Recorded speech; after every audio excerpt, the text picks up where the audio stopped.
Jesus ensinou dizendo: Bem-aventurados os pobres de espírito, porque deles é o reino dos céus.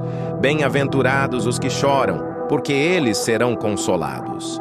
Bem-aventurados os mansos, porque eles herdarão a terra. Bem-aventurados os que têm fome e sede de justiça, porque eles serão fartos. Bem-aventurados os misericordiosos, porque eles alcançarão misericórdia. Bem-aventurados os limpos de coração, porque eles verão a Deus. Bem-aventurados os pacificadores, porque eles serão chamados filhos de Deus. Bem-aventurados os que sofrem perseguição por causa da justiça, porque deles é o reino dos céus. Bem-aventurados sois vós, quando vos injuriarem e perseguirem, e mentindo, disserem todo o mal contra vós por minha causa. Jesus quis dizer que ser pobre de espírito significa reconhecer suas próprias falhas e sua dependência total de Deus. Aqueles que se sentem satisfeitos, fortes e acham que podem viver bem sozinhos, não procuram a Deus. Jesus disse: Não andeis cuidadosos quanto à vossa vida, pelo que haveis de comer ou pelo que haveis de beber, nem quanto ao vosso corpo, pelo que haveis de vestir. Não é a vida mais do que o mantimento, e o corpo mais do que o vestuário? Olhai para as aves do céu, que nem semeiam, nem cegam, nem ajuntam em celeiros, e vosso Pai Celestial as alimenta. Não tendes vós muito mais valor do que elas? E qual de vós poderá, com todos os seus cuidados, acrescentar um côvado à sua estatura? E quanto ao vestuário, por que andais solícitos? Olhai para os lírios do campo, como eles crescem, não trabalham nem fiam. E eu vos digo que nem mesmo Salomão, em toda a sua glória, se vestiu como qualquer deles. Pois se Deus assim veste a erva do campo que hoje existe e amanhã é lançada no forno, não vos vestirá muito mais a vós, homens de pouca fé? Não andeis, pois, inquietos, dizendo: que comeremos, ou que beberemos, ou com que nos vestiremos? Porque todas estas coisas os gentios procuram. De certo, vosso Pai Celestial bem sabe que necessitais de todas estas coisas. Mas buscai primeiro o reino de Deus e a sua justiça, e todas estas coisas vos serão acrescentadas. Escute o que Jesus disse aos fariseus de Jerusalém.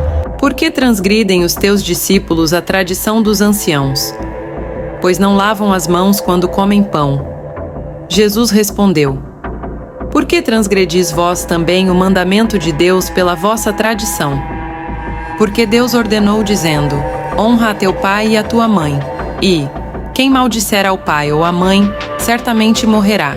Mas vós dizeis: Qualquer que disser ao pai ou à mãe, é oferta ao Senhor o que poderias aproveitar de mim. Esse não precisa honrar nem a seu pai nem a sua mãe. E assim invalidastes, pela vossa tradição, o mandamento de Deus. Conforme registrado em Mateus capítulo 15, Jesus identificou um exemplo de como os escribas e fariseus transgrediam um mandamento de Deus ao seguir esses costumes. Eles evitavam cumprir suas obrigações de cuidar dos pais idosos, declarando que seu dinheiro estava reservado como oferta a Deus. Lembre-se, Jesus é poderoso, Ele é o nosso Salvador. Se você crer, deixe seu amém nos comentários e compartilhe esse vídeo para seus familiares. E que Deus te abençoe grandemente. Palavras de Jesus: Hoje veio a salvação a esta casa, pois também este é filho de Abraão. Porque o Filho do Homem veio buscar e salvar o que se havia perdido. Essa passagem do livro de Lucas, capítulo 19, versículo 9, mostra que Jesus veio para salvar a todos, inclusive aqueles que são considerados pecadores ou excluídos pela sociedade. Ele oferece a salvação a todos que se arrependem e creem nele. É uma passagem que faz parte do relato da história de Zaqueu, um cobrador de impostos que se converteu ao seguir Jesus. É importante lembrar que a salvação está disponível para todos. Devemos acolher as pessoas em nossa vida, assim como Jesus acolheu Zaqueu, e compartilhar o amor e a mensagem de salvação com todos ao nosso redor. O livro de Lucas foi escrito pelo evangelista Lucas, que foi um dos discípulos de Jesus e também médico. Ele escreveu esse evangelho para apresentar um relato detalhado da vida, ministério, morte e ressurreição de Jesus.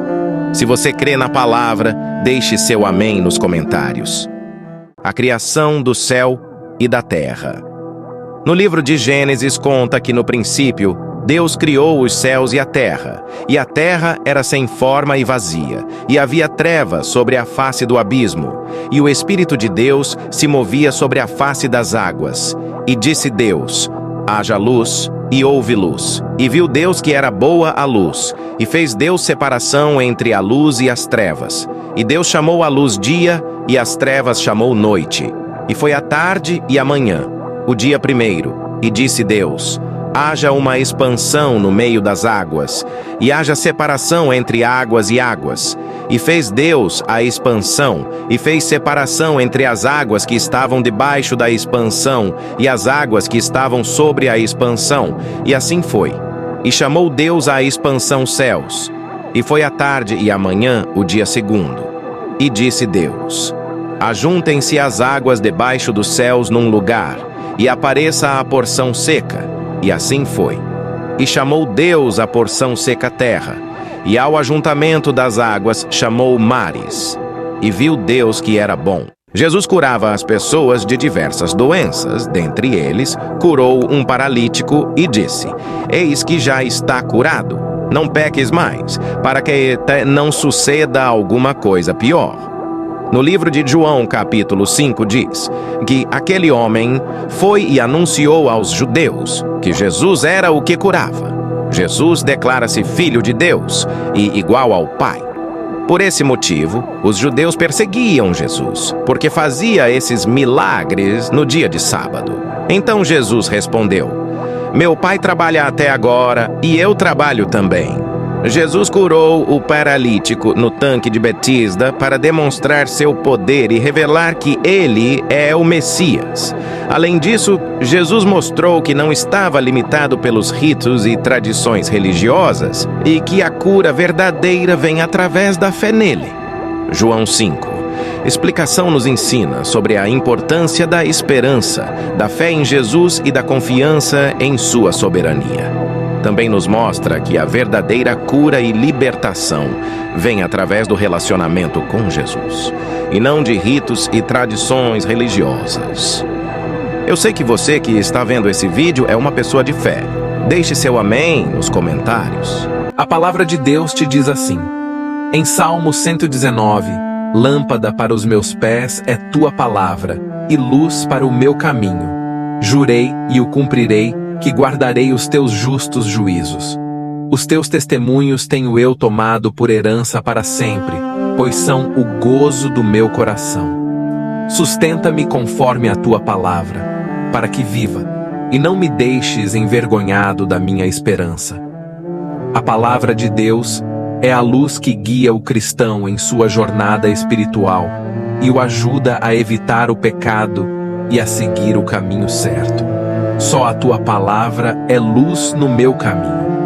A palavra luz é usada para descrever a palavra de Deus porque ela traz clareza e entendimento à mente do cristão. Receba essas poderosas palavras e que Jesus te abençoe.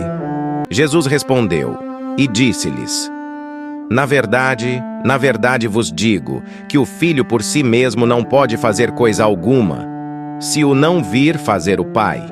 Porque tudo quanto ele faz, o Filho o faz igualmente, porque o Pai ama o Filho e mostra-lhe tudo o que faz. E ele lhe mostrará maiores obras do que estas, para que vos maravilheis. Pois assim como o Pai ressuscita os mortos e os vivifica, assim também o Filho vivifica aqueles que quer. E também o Pai a ninguém julga, mas deu ao Filho todo o juízo, para que todos honrem o Filho, como honram o Pai.